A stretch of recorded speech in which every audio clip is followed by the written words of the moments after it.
Advocate Nelson Chamisa vazotaura panyaya iya yanga iri kumbonetsa zvichinzi nyaya yeblue movement kana kuti triple C. Vanhu vari kutombotraka kuvhiringidza toenda neblue movement here kana toenda netriple C. Dumela makulu, the Nyaya is back kunge musana. Aiwa chero makandinye namawati kuma updates nekunews aiwa kunenge kuri kubasa kwedu. So muRezimbabwe panapa ndikusangana nenyaya yakanyorwa naadvocate Nelson Chamisa nezuro vachinyora kuti expect nothing new except and until the old dies, and it's a painful process. The old must cease to exist for the new to kick in and subsist. It may look impossible, but we will make it because God is in it. Have a blessed Friday and a great weekend. muRezimbabwe nyaya iri kunetsa panapa ndekudai so vanhu vakawanda vari kuvhiringidzika kuti toramba tichitera triple C because triple C ndo yakatosara ine ma-MPs muparliament ivo vaadvocate Nelson Chamisa vakangonoita step down, vakangoisa tsamba yavo.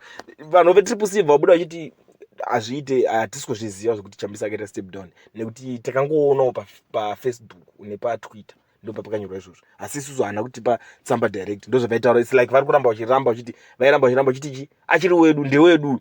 But panapa pari kuzobudawo blue movement manje, ndo zvimwe zviri kuvhiringidza. Blue movement iyo iri kutungamirwa naAmos Chibaya naGift Osalos, ndo vari kufamba nebhora, vari kuenda vachiita tumarali tumachichichi tumagatherings, vanhu vachiungana vachiita zvavari kuita nevanhu vavo. Handiti panapa chiri kuzoitika ndechoti advocate Nelson Chamisa wacho haana kumbobudikira achiindosa blue movement, but ndo zvingoripo.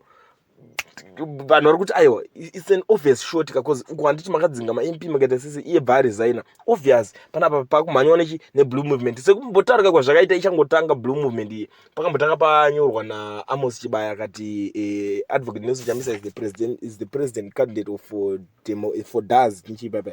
Ndo nyaya yakatanga yaitika iyo. So patanga nyaya iyoyo manje yekuningirina vanhu ndobva vabudikira ana mukwananzi vachiti aiwa mukunyeba asiri yeni ndikini uyo Ostalos angonyorawo chinchichi aroda kuconfuse vanhu.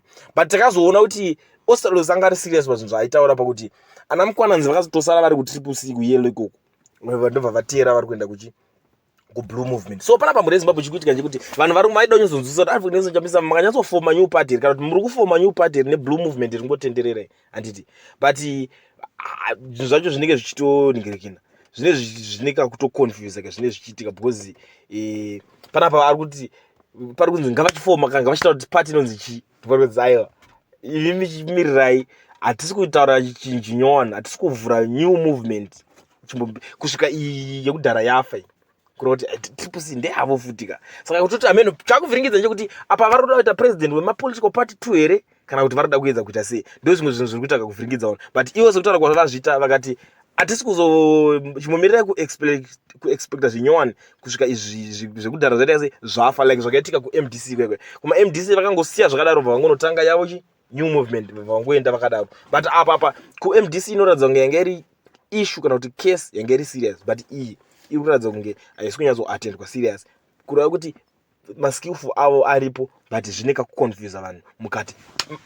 muRezimbabwe I am the Nyaya ndinoweka nyaya dzisemedzi. Kana uchingotanga kusvika pana peri first time yako siya like